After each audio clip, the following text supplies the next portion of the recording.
Chers frères et sœurs, une fois de plus, bienvenue à notre plateforme quotidienne d'échange, de partage, d'exhortation et de causeries éducatives par rapport à la crypto-monnaie TBC et la situation géostratégique de l'économie numérique qui nous fait découvrir des merveilles, nous amène à se projeter dans l'avenir en se remettant en cause et en jetant en même temps un regard rétrospectif dans le passé par rapport aux échecs individuels de chaque personne ou bien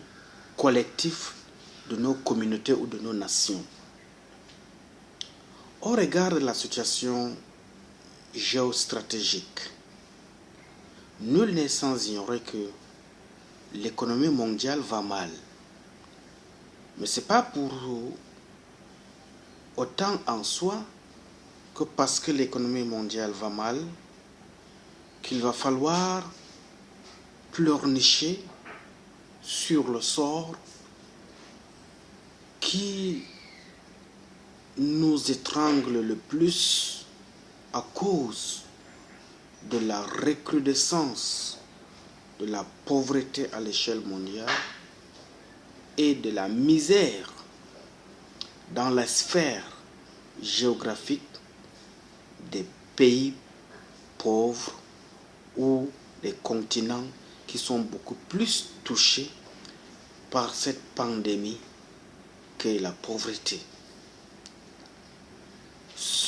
Aujourd'hui, nous allons nous appesantir un peu sur le cas de la transformation de l'Afrique pour un développement de proximité. Le continent africain s'est engagé dans de nombreux changements, notamment d'ordre politique, social, économique. Tous ont un impact sur la relation que les différents États entretiennent avec leur territoire. La décentralisation, l'émergence d'une société civile, l'ouverture à des influences extérieures et la privatisation partielle des services réorientent les politiques publiques désormais coproduites entre les États et ses partenaires. Aussi affaiblis qu'ils puissent apparaître dans cette nouvelle révision constitutionnelle, certains pays africains sont entrés de plein pied dans une ère de changement afin d'expérimenter, c'est-à-dire marquée par une série de profondes transformations, d'expérimenter une autre égérie, une autre marque de succès qui se fait ressentir ailleurs sur d'autres continents ou sous d'autres cieux, pour ne pas dire outre-Atlantique.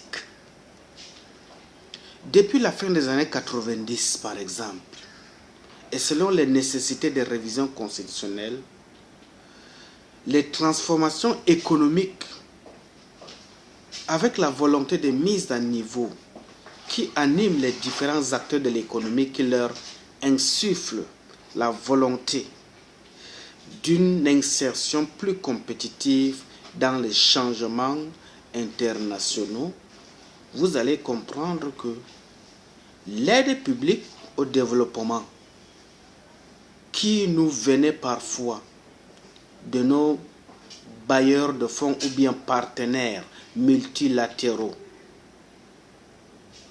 économiques a désormais baissé.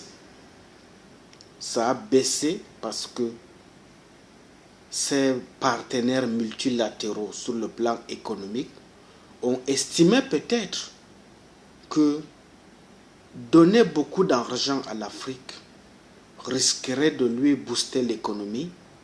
Et si l'économie de l'Afrique est boostée, ça serait une révolution parce qu'il y aura prise de conscience sociale. Et s'il y a une prise de conscience collective sur le plan social au niveau de l'Afrique, vous comprendrez que l'émergence de l'Afrique risque d'être un frein pour un gain rapide des colons. Alors, revoyons un peu cette stratégie. Parce que la transformation sociétale, avec l'accélération de l'urbanisation et sa cohorte de modification des pratiques et des relations sociales, est une question qui est centrée sur l'habitat, de l'accès aux services et au travail décent, qui concentre naturellement l'essentiel des efforts fournis en termes de développement inclusif de proximité. Les transformations politiques, enfin, avec la volonté de décentraliser l'appareil de l'État et la reconnaissance même du pluralisme de l'expression politique, est un instrument fort qui peut permettre à la communauté africaine surtout que nous sommes de pouvoir nous prendre en charge et apporter un souffle nouveau pour paralyser l'avancée de cette pandémie qu'est la pauvreté morale d'abord et matérielle ensuite, pour nous permettre de revisiter d'où est-ce que nous sommes venus, comment est-ce que nous avons trébuché sur l'instrument de la monnaie actuelle que nous utilisons et comment est-ce que, avec ce monde qui est devenu fluctuant, avec les techniques de l'information et de la communication à travers Internet, qui désormais rapprochent les États, rapprochent les continents, fait rapprocher davantage les peuples. C'est-à-dire qu'à travers l'outil Internet, nous sommes au courant de ce qui se passe sous d'autres cieux, pour ne pas dire dans d'autres pays, et avec l'intelligence, pas artificielle, mais l'intelligence naturelle dont Dieu a doté à chaque Africain, il y a lieu de prendre conscience, de réfléchir sur les voies et moyens par lesquels nous pourrions aussi emprunter le chemin de l'émergence afin de voir ce qui se passe positivement ailleurs et les calquer dans le modèle de notre souci de développement inclusif de proximité. L'ensemble de ces changements est à la fois la volonté d'un nouvel ordre politique social marqué par l'avènement de la démocratie et la conséquence de changements internationaux qui atteignent le seuil supérieur du commerce international par de nombreux biais, notamment les politiques d'ajustement structurel, l'impact des communautés africaines résidant à l'étranger, la délocalisation de l'appareil productif mondial. Il est bien vrai que beaucoup de nos concitoyens ont immigré vers l'Europe, vers les Amériques, vers l'Asie et bien d'autres espaces du monde. Leur apport en termes de transfert de devises vers leurs pays respectifs constitue un souffle complémentaire pour pouvoir apporter un plus ou bien une plus-value à l'économie nationale. Mais cela ne suffit pas. On ne peut pas vivre toujours attaché à cette aide extérieure. Mais au contraire, nous devons nous-mêmes essayer de réfléchir comment trouver une plateforme locale. Et sur cette plateforme, surfer pour apporter une équation, une réponse à cette équation et résoudre les problèmes d'une manière locale. Dans ce flot de mutations qui pousse les pays africains à émerger rapidement et efficacement, les différents gouvernements tentent de maintenir la barre et de résister aux injonctions d'un libéralisme économique visant son affaiblissement. En dépit ou du fait de la variété de ses influences extérieures, l'État demeure un acteur majeur, incontournable du changement que connaît l'Afrique. Autrefois, lorsqu'on parlait de l'économie numérique, c'était comme un sujet tabou, parce qu'on croyait qu'à travers l'économie numérique, c'était une sorte d'arnaque. Mais il a fallu qu'on découvre les merveilles autour de cette économie numérique que certains pays, même les plus industrialisés, ont bénéficié pour pouvoir résoudre dans l'urgence les problèmes nationaux et porter au regard du monde la plus-value de ce qui existe autour de cette crypto-monnaie. Prenons le cas de Bitcoin. Je prends un exemple simple.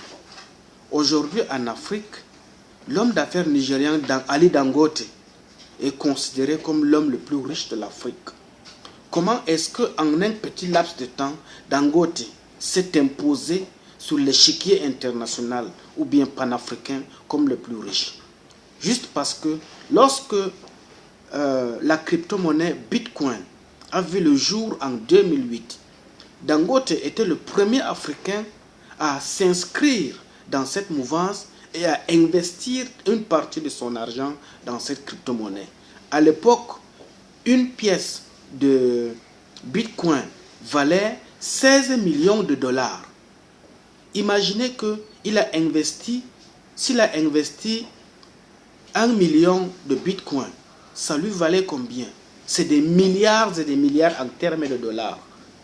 Et lorsqu'il a converti cet argent en dollars, prenant le dollar, le convertir en monnaie locale, subitement, il a fait un taux de gain rapide qu'il n'a pas pu acquérir pendant des dizaines d'années.